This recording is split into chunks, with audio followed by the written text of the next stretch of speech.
శివుడు అన్నదాన దేవుడిగా మహాదేవుడిగా వెలిసిన ఆలయం.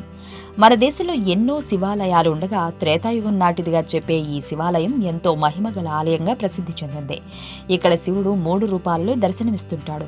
మరి ఇక్కడ శివుడు ఎలా వెలిశాడు, ఈ ఆలయ స్థల పురాణం ఏంటి, శివుడిని అన్నదాన దేవుడిగా ఎందుకు కొలుస్తారనే విషయాలను గురించి మనం ఇప్పుడు తెలుసుకుందాం.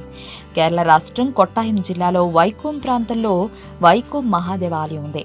ఈ ఆలయం అతి పురాతన మహిమగల శివాలయంగా ప్రసిద్ధి చెందింది. ఇక్కడ స్వామిని వైకతప్పన్ అని భక్తులు పిలుస్తుంటారు.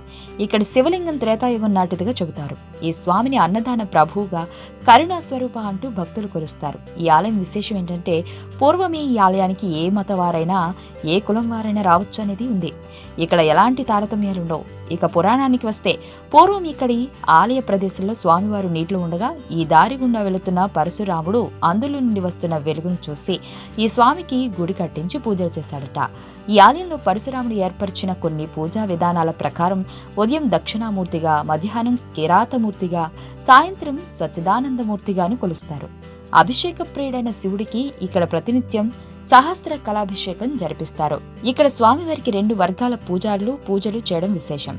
ఇందుకు కారణం ఏంటంటే, సుమారు 500 సంవత్సరాల క్రితం ఈ ఆలయంలో మంటలు చెలరేగగా ఆలయ పూజారి గర్భగుడిలోకి వెళ్లి శివలింగానికి రాగి పాత్ర కప్పి శివలింగాన్ని కౌగులించుకుని అలానే గుండిపోగా ఒక 12 రోజుల తర్వాత ఆలయంలో మంటలు ఆరిపోగా గర్భగుడిలో ఉన్న ఆ పూజారిని అప్పుడు బయటకు తీసుకొచ్చారు. ఇలా బయటకు వచ్చిన ఆ పూజారి ఇప్పటి నుండి నాలాగా ఇక్కడ ఎవరూ కష్టపడకుండా ఉండకూడదు, ఇకపై నుండి నా వంశం వారు ఎవరూ కూడా కష్టపడదు అని వంశపారంపర్యంగా వస్తున్న పూజారి బాధ్యతలను వదిలేశాడు. శివాలయంలో మంటలు వచ్చినప్పటికీ తనని రక్షించిన ఆ పూజారి తన బాధ్యతలను వదిలివేయడం చూసిన శివుడికి ఆగ్రహం వచ్చింది. ఇకపై నుండి వారి వంశంలో మగ సంతానం లేకుండా పోవుగా కాని శపించాడు.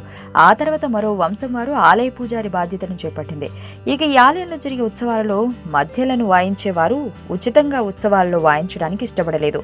అయితే ఆ కుటుంబంలోని శివభక్తురాలైన ఒక నిండు గర్భిణి తన వంశంలో ఉండే పురుషులు మధ్యలు వాయించడం లేదని దుఃఖిస్తూ తానే వెళ్లి వాయిస్తానని వెళ్లి ఆలయంలో వాయించడం కోసం సిద్ధమవుతుండగా ఆమె భక్తిని చూసి ముగ్ధుడైన శివుడు ఆమె ముందు ప్రత్యక్షమై, నీ కడుపులో మగ శిశువు ఉన్నాడు, వాడు వాడి వారసులు నా ఉత్సవాలలో మధ్యను వాయిస్తారు, విచారించుకని చెప్పాడు.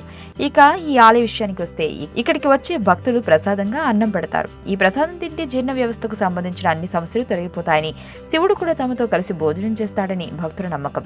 ఇక ఈ ఆలయంలో వెలిసిన మహాదేవుడికి కార్తీక మాసంలో ప్రత్యేక పూజలకు దూర ప్రాంతాల నుండి కూడా అనేక మంది భక్తులు వస్తుంటారు. అంతుచిక్కని రహస్యాలు, మరెన్నో మనకి తెలియని పురాతన కట్టడాలు, వాటి వెనక దాగిన నిజాలు, పూర్వీకుల ఆచారాలు, మరెన్నో మూఢ విశ్వాసాలు, ఇలా కాలగర్భంలో కలిసిపోతున్న రహస్యాల కొరకు సబ్స్క్రైబ్ చేయండి రహస్యవాణి ఛానల్.